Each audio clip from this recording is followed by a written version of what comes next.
이종우 이코노미스트 함께 할게요. 센터장님 안녕하세요. 안녕하세요. 네, 안녕하세요. 네, 형님. 지난번에 우선 다른 것보다도 미국 금리가 뭐 엄청 오릅니다. 네, 지금 그렇죠. 뭐 4%가 막 가고 하는데요. 예. 뭐 어떻게 봐야 되겠습니까? 글쎄 일단 주식시장도 우리나라 같은 경우에 보면 일정한 박스권 내에 있고 네. 그렇게 되면 상단을 계속해서 뚫어보려고 하다가 만약에 그게 실패하면 밑으로 떨어지는데 속도 굉장히 빠르게 나오지 않습니까? 네. 그게 똑같이 이제 다른 이 가격 변수에도 적용이 된다라고 네. 볼 수가 있을 것 네. 같은데 미국 같은 경우에 이제 3.5%를 10년물이 계속해서 밀고 밑으로 계속 내려가려고 하다가 네. 거기에서 걸려가지고 더 이상 이제 추가적으로 네. 하락을 못하는 형태가 예, 되죠. 예. 그렇게 되면 이제 그 하방은 탄탄해지는 형태가 되고 네. 상방으로 이제 이 문이 열리는 형태가 네. 되니까 거기에서 금리가 올라갈 수 있을 만한 어떤 요인이 발생하게 되면 굉장히 빠른 속도로서 올라가 버리는 형태가 네, 되는 거거든요. 예, 예. 그게 이제 이번 같은 경우에 나타났다라고 볼 수가 있는데 네. 주가가 올라가면서 되게 좋다 이렇게들 얘기를 했지만 이제 주가가 올라갔던 게 올해 들어서 보니까 미국 경제가 원래 예상했던 것보다도 이게 괜찮다? 괜찮은 것 같은데 네, 라는 예, 얘기를 예, 했거든요. 예. 그거는 어떻게 보게 되면 이제 금리 한 입장에서는 굉장히 이제 아무튼 독스러운 요인이죠. 예, 예. 그리고 이제 그게 발동을 하다 보니까 위쪽으로 올라가기 시작하면서 그냥 이제 4%까지 일단은 트라이를 했다. 이렇게 이제 볼 수가 있습니다. 네. 그리고 또 한 가지 이제 그냥 느껴지는 거는 금리가 올라간 폭에 비하면 사실 어떻게 보면 주식하시는 분들은 좀 그렇겠지만 사실은 좀 덜 빠진다. 이런 느낌도 좀 있는데 주식이 예. 주식이 2월 달에 사실 한 미국은 뭐 다우든 S&P든 나스닥이 한 4% 정도 빠졌는데 뭐 1월 달에 오른 거에 비하면 특히 네. 나스닥 같은 경우는 아직도 그래도 연초 대비하면 한 8% 남아 있나요? 네, 그렇죠. 네. 예, 예. 그러니까 좀 약간 덜 빠진다 이런 느낌도 있는데 그거 큰 이유는 뭘까요? 상대적으로 보면 확실히 그런 모양이죠. 작년도 9월 때, 7월 달에 주가가 오를 때도 그랬고, 10월 달에 오를 때도 그랬고, 네. 그때 이제 마지막 결정적으로 이렇게 보면 금리가 반전을 하면서 주가가 이렇게 떨어져 버리는 네. 형태가 됐었는데 예. 이번 같은 경우에는 금리가 올라가는 과정 속에서도 이제 같이 쭉 이렇게 올라가 버리는 네. 그런 형태가 되지 예. 않았습니까? 예. 그거는 제가 봤을 때 이제 금리를 올릴 수 있는 요인과 주가를 올릴 수 있는 요인이 동시에 작동을 했다 이렇게 봐야 되는 건데 앞에서 이제 말씀드렸던 것처럼 경기가 좋아진다라고 하게 되면 그거는 주가도 올릴 수 있고 그다음에 금리도 올릴 수 있고 이런 경기. 이제 동시에 예. 모두 다의 예. 작동을 할 수 있는 원리지 않습니까? 예. 그러니까 일정하게 어느 수준이 될 때까지는 두 개가 동시에 다 올라갈 수가 있는 거죠. 예. 근데 그게 이제 도를 지나쳐서 상당한 수준이 되고 나면 즉 이제 금리가 4%를 훨씬 더 넘는다든가 이런 형태가 되면 그때서부터 보면 금리 자체도 굉장히 높아지기 때문에 네. 이제는 금리에 대한 부담을 가질 수밖에 없는 그런 형태가 되는 거거든요. 그러니까 이제 그때 정도서부터 이게 방향성이 바뀌고 이렇게 될 수밖에 없는 거고요.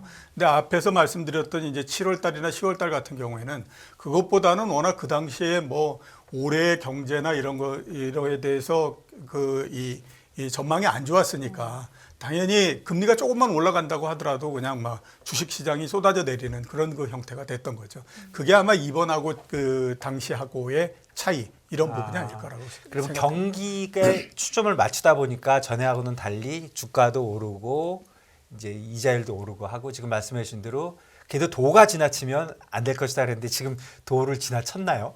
글쎄 일단 미국 10년물 국채 기준으로 해서 4% 이거는 아직까지는 굉장히 높은 것 굉장히 같다는 높은 것 생각은 같죠. 않습니다. 예. 추가적으로 좀 더 열려 있을 수도 있다라는 생각이 들고요. 예. 대신에 우리나라 3년물 국채 수익률이 어제 보면 거의 3.8% 정도까지 육박을 했잖아요. 네. 이거는 또 상당히 좀 높다라는 생각이 좀 들거든요. 우리 10년도 거의 3.75. 그렇기 때문에 요거는 좀 높다라는 생각이 들어서 예.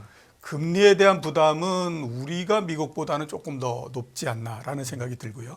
이렇게 이제 부담이 상대적으로 우리가 더 큰 거는 기준금리의 차이 때문에 그렇다라고 볼 수가 있죠. 우리는 현재 3.5%로 묶어놓은 상태고 네. 앞으로 보더라도 금리를 인상해도 정말 한 번 내지 두 번 이외에는 굉장히 어려울 거다라는 생각이 들지 않습니까? 네. 그러면 최대로 보면 4.0%고 조금 더 낮게 보면 3.75%고 이런 형태인데 미국은 한 번 더 올리면 5.0% 되고 그다음에 지금 뭐 5.25, 5.5 뭐 이렇게 가니까 상대적으로 이제 기준금리하고의 차가 상당히 좀 있는 상태니까 그런 측면에서 봤을 때 미국은 4.0%를 넘는다고 하더라도 조금 더 올라갈 수 있고 대신에 우리나라 같은 경우에는 지금 뭐 거의 3.8% 이렇게 바라보는 거 이거 시장에 상당히 좀 부담이 된다 이렇게 이제 보입니다. 그러면 지금 선생님 말씀 좀 들어보면 결국 우리나라 기준금리가 미국 기준금리보다 그렇게 잘 못 쫓아갈 것이다는 거잖아요. 근본적인 이유는 역시 경기인가요? 우리 경기는 미국만 하지 못한 거? 예, 그렇죠. 예. 미국 같은 경우에는 금리를 올릴 수 있을 만큼의 그리고 또 여력이? 예, 예. 그 금리가 올라갈 수 있을 만큼의 지금 경제 상황이 아직까지는 예. 되고 있지 않습니까? 예. 근데 우리나라 같은 경우에는 이런저런 면으로 보더라도 이게 상당히 좀 그 대단히 좀 불리한데 이런 생각이 예. 굉장히 많이 예. 들거든요. 예. 그러니까 경제 성장에 대한 전망치도 계속해서 지금 낮아지고 있는 상태인데 물가는 한 5% 정도에서 지금 묶여 있는 상태고요. 네. 근데 이게 뭐 그 경기가 안 좋고 이렇다 보니까 여기에서 한국은행이 또 금리를 인상한다든가 이런 정책을 피기도 어렵고 이런 상태인 거거든요. 그러니까 상대적으로 이제 그 따라가기가 좀 버거운 상태고 미국 같은 경우에는 아직까지는 보면 아무튼 경기는 그래도 나무랄 데가 없을 정도로 네. 이렇게 되다 보니까 연준이 조금 이제 그 정책을 피는 데 있어서 이게 그 보폭이 좀 넓게 할 수도 있고 그 다음에 또 운신의 여지도 있고 뭐 이런 형태가 되는 거죠. 그게 보다도 아마 이 금리를 쫓아가고 하는 데서 상당히 유리하게 작동을 한다 이렇게 볼 수가 있는 거죠. 그래서 그거는 이제 저희가 국내가 좀 어려운 점이 있어서 예. 우리 실정으로 보면 이제 예측을 좀 해보면 경기도 나쁘고 뭐 여러 가지 문제가 있으니까 못 쫓아간다. 거기까지는 좋은데 이렇게 되면 환율에 뭐 결정적으로 약한 고리가 생기는 거 아닌가요? 글쎄요, 2월 달 중에 그렇게 환율이 갑자기 급등을 해버릴 네. 거라고는 생각도 못 예, 했었죠. 예. 그 미국의 달러 인덱스가 2월 달에 한 4% 정도 올랐거든요. 네. 근데 원달러 환율이 8% 정도가 그러니까요. 올랐기 때문에 네. 결국에 보게 되면 한 4% 이상은 국내적 요인에 의해서 발생을 예, 했다. 예. 이렇게 이제 볼 수밖에 네. 없는 거고 예. 그렇기 때문에 지금 상황을 우리가 이렇게 그냥 이 직접적으로 한번 비교해 보면 지금이 작년도 9월달, 10월달 이럴 때 1,440원을 가고 했을 때보다도 수준 자체는 낮지만 이거 상황은 별로 더 그렇게 좋은 것 같지는 않다 이런 생각이 많이 그렇죠. 들어요. 예. 예. 당시만 하더라도 달러 인덱스가 강해지고 즉 달러가 강해지는 것이 원화가 약해지는 요인의 거의 한 80% 내지 90% 정도를 설명을 해주는 형태였는데 지금은 앞에서 말씀드렸던 것처럼 절반은 달러 강세, 절반은 국내적 요인 이 부분이거든요. 근데 국내적 요인이라고 하는 것이 여기에서 크게 빨리 개선되거나 그러기는 어렵지 않습니까? 경기도 상대적으로 지금 보면 안 좋은 형태이고 그다음에 또 매 달마다 지금 무역 적자가 발생을 해서 1년이 지금 넘은 상태고 네. 그다음에 뭐 반도체나 이런 부분들도 그렇게 돌아서기가 쉽지 않은 상태고 이렇게 되다 보니까 이게 지금이 오히려 더 상당히 이게 난해한 국면에 들어가 있다 이렇게 이제 보이고요. 그런 측면에서 봤을 때에 글쎄요 일단 아무튼 그 뭔가의 좀 변화가 있기 전까지 그 원화가 갑자기 강해지거나 이러기도 또 쉽지는 않을 것 같다라는 생각이 듭니다. 뭐 어제 PMI 중국의 PMI 때문에 오늘은 한 15원 정도 빠질 거는 예. 같지만 예. 이게 뭐 진짜 하루 움직이는 거에 불과할 수도 있고 그냥 언뜻 봐도 좀 원화의 고리가 좀 약해지긴 한 것 같아요. 예, 예. 그렇게 되면 이제 가장 크게 문제가 되는 게 역시 제가 봤을 때는 다른 것보다도 외국인 매수가 가장 크게 문제가 된다라고 볼 수가 있겠죠. 원화가 약해질 것 같은데 예, 그렇죠. 안 들어오니까. 예. 2월 초에 만약에 뭐 한 2,500포인트 부근에 있을 때 네. 주식을 산 외국인이다라고 하게 되면요.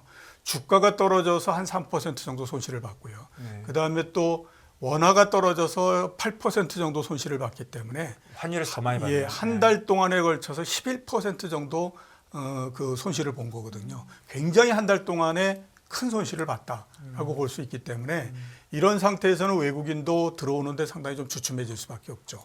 근데 올해 1월 달서부터 주가가 올라가고 2월 달에 주가를 그 2,400포인트대에서 유지시키고 했던 가장 큰 동력이 역시 뭐라 그러더라도 외국인이죠. 외국인 매수였기 네. 때문에 그 부분이 약해지면 주식 시장에도 상당히 좀 안 좋은 영향을 줄 수밖에 없다. 이렇게 볼 수 있기 때문에 제가 봤을 때 이번에 원달러 환율의 약세, 그러니까 원화의 약세 자체는 다른 어떤 것보다도 외국인들의 매매에다가 영향을 줄 가능성이 있고 그다음에 외국인들의 매매가 앞으로 어떻게 될 건가 하는 것들을 좀 더 우리가 지켜봐야 될 거 아닌가라는 생각이 많이 듭니다. 사실은 중국이 리오프닝이 좀 되면서 중국 쪽에 돈이 좀 몰리면 한국은 더 많이 들어올 것이다. 그게 이제 연초 연말에 예상이고 1월 달에 주식 오를 때 이제 뭐 그 얘기 많이 나왔는데 주춤해진 거네요. 예, 그렇죠. 예. 뭐 그 얘기는 제가 봤을 때는 이제 주가가 올라가기 때문에 하는 얘기 이렇게 이제 볼 수가 있고요. 그러니까 뭐 중국 시장으로 돈이 들어오기 때문에 또 우리나라로 그거보다도 더 많은 돈이. 왜냐하면 우리나라는 더 개방도가 높기 때문에. 더 선행하니까. 뭐 이런 거를 가지고 얘기하기는 굉장히 어렵고요. 그 1월 달, 2월 달에 주식으로 돈이 많이 들어왔던 건 우선 1월 달 처음에 시작할 때의 주가 자체가 굉장히 낮았잖아요. 그렇죠. 12월 달에 너무 많이 내렸어요. 그러니까 그 영향이 상당히 있었고 그다음에 또 무엇보다도 일단 아무튼 전 세계 주식시장이 그 당시에 상당히 괜찮은 형태였기 때문에 우리나라 주식시장도 어느 정도 상승을 하고 하는 데는 문제가 없었기 때문에 그런 것들을 감안해서 외국인 매수가 상당히 좀 유입이 됐다라고 볼 수가 있는 거거든요. 근데 이제 지금은 보면 그게 어느 정도는 다 들어와 있는 상태고 개별적인 종목별로 봤을 때도 외국인들의 매수를 크게 끌어들이거나 할 수 있을 만한 종목들이 별로 없는 상태죠. 일단 주가도 좀 올라갔을 뿐만 아니라 뭐 어제 오늘 계속해서 나오는 얘기 보면 삼성전자하고 SK하이닉스가 1분기에 6조에서 7조 정도의 합쳐서 손실을 볼 거다라는 얘기가 하고 그러면 아무리 무슨 뭐 미래가 밝게 어쩌고 저쩌고 이렇게 한다고 하더라도 당장에 그런 수치가 뒷받침이 안 되는 상태에서 1월, 2월 달에 그 주식들을 많이 샀다라고 하게 되면 그 주식에 대한 매수 자체는 줄어들 수밖에 없는 거거든요. 그러니까 그런 것들을 감안을 해야 되고 그 이외의 종목들을 본다고 하더라도 뭐 현대차도 그렇고 LG전자도 그렇고 외국인들이 어느 정도는 들어와서 주가를 어느 정도는 끌어올리는 상태거든요.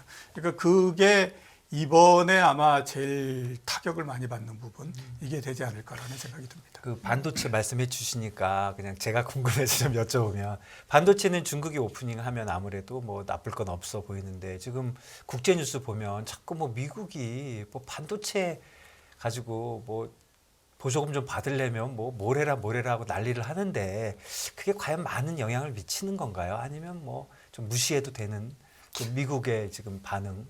전체적으로 무시하기에는 뭐 그 정도로 무시할 정도의 사안은 아니니까 어느 정도는 좀 이제 우리가 관심을 가져야 되는 그런 그 부분인데요. 문제는 뭐냐면 여태까지의 그 반도체 그 미중 뭐 분쟁이 일어나고 어쩌고 저쩌고 했던 부분들이 이제는 한 3년 내지 4년 정도가 지났기 때문에 지금 정도에서는 공가를 따질 수 있는 때가 됐는데 그 공가를 따지는 데서 이렇게 이제 거기에서부터 생기는 나쁜 부분들을 한번 보면 그 영향을 우리나라나 이런 쪽에서 특히 아시안 쪽에서 집중적으로 받았다라고 봐야 되기 때문에 그게 이제 문제다라고 봐야 되는 거죠. 지금 이제 미국의 그 방침은 뭐냐면 14나노 이상에서는 마음대로 해라. 중국이. 이제 거기에서는 뭐 SMIT 같은 경우에도 뭐 기술 뭐 들여오고 하는 것들도 문제 없고 이미 또 그 정도의 기술은 중국이 이미 전부 다 갖고 있는 상태이기 때문에 14나노 이상 뭐 기술이 좀 낮은 거죠. 예, 그렇죠. 좀 더 이제 후퇴해주면 10나노 이상. 그러니까 뭐 12나노 뭐 이런 것에서는 그냥 해라라고 하는 거고요.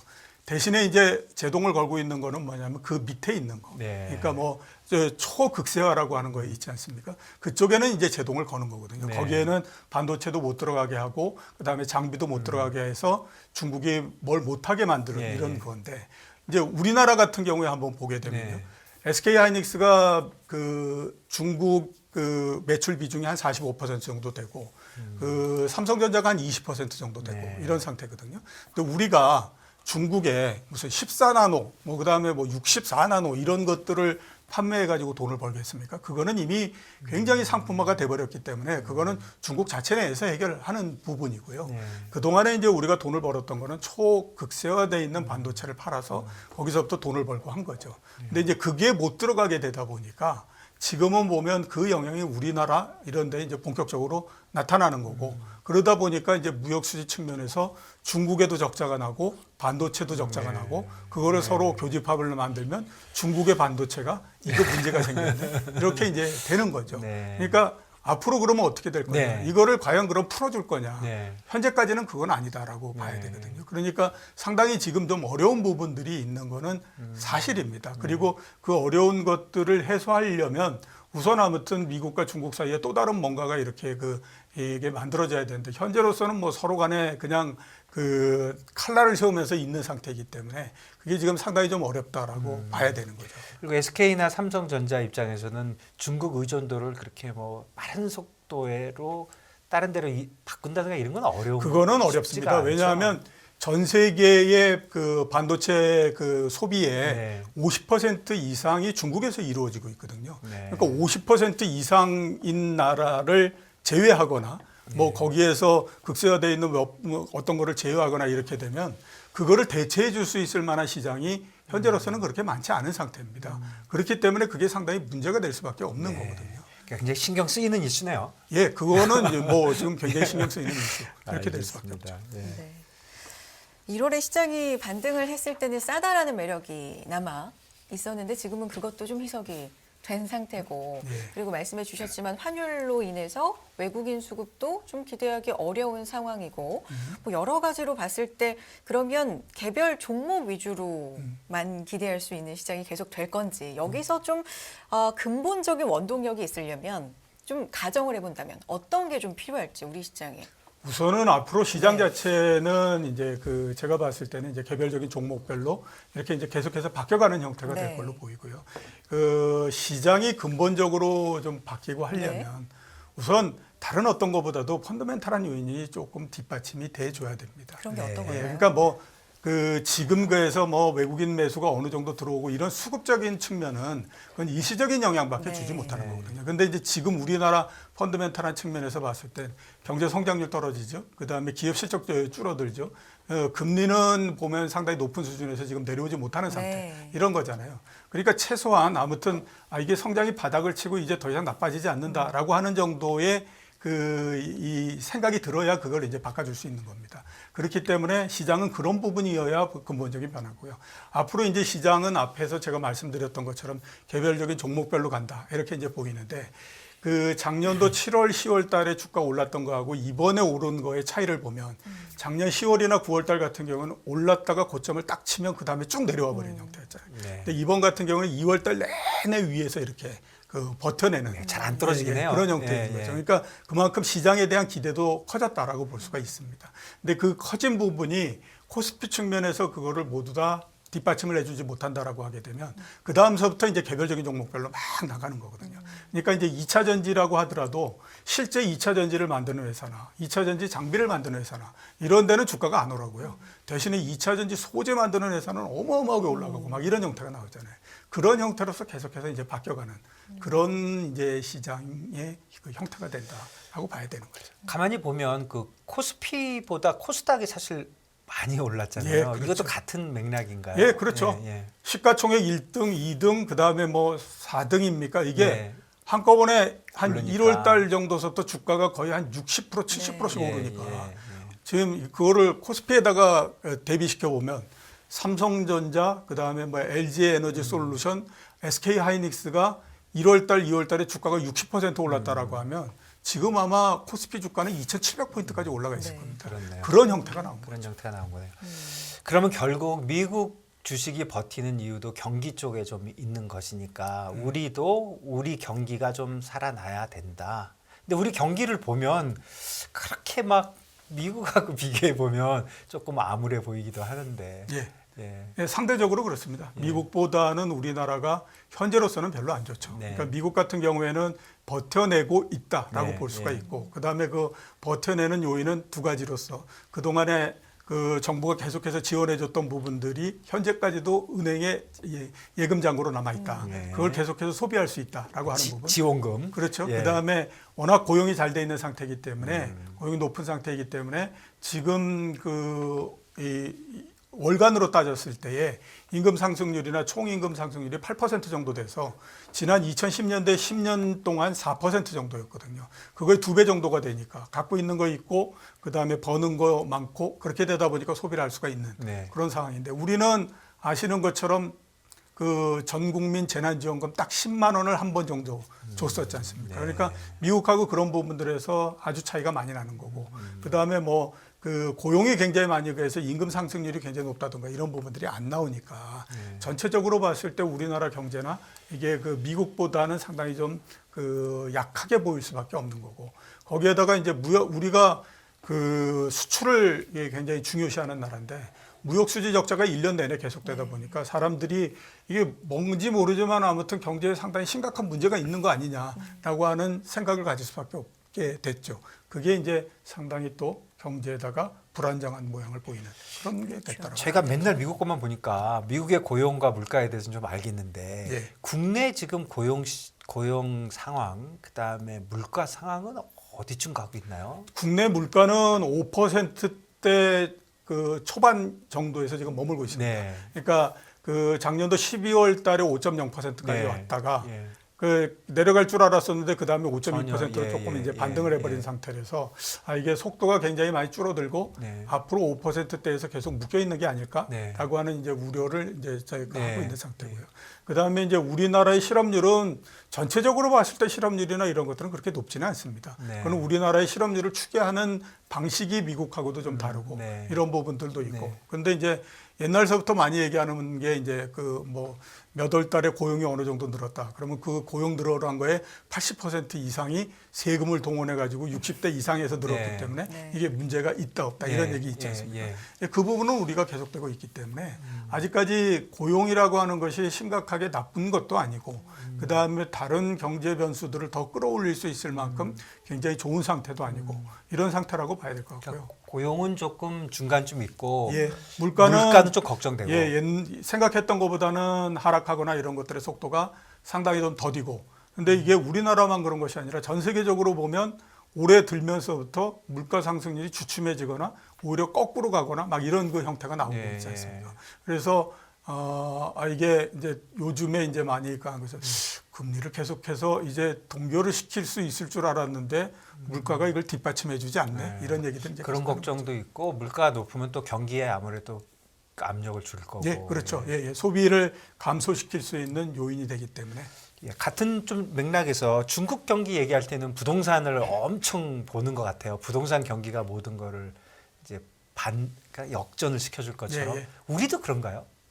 우리도 비중이 높은 거는 사실이지만 네. 그래도 뭐 그 중국만큼 이런 정도는 아니기 때문에요. 네.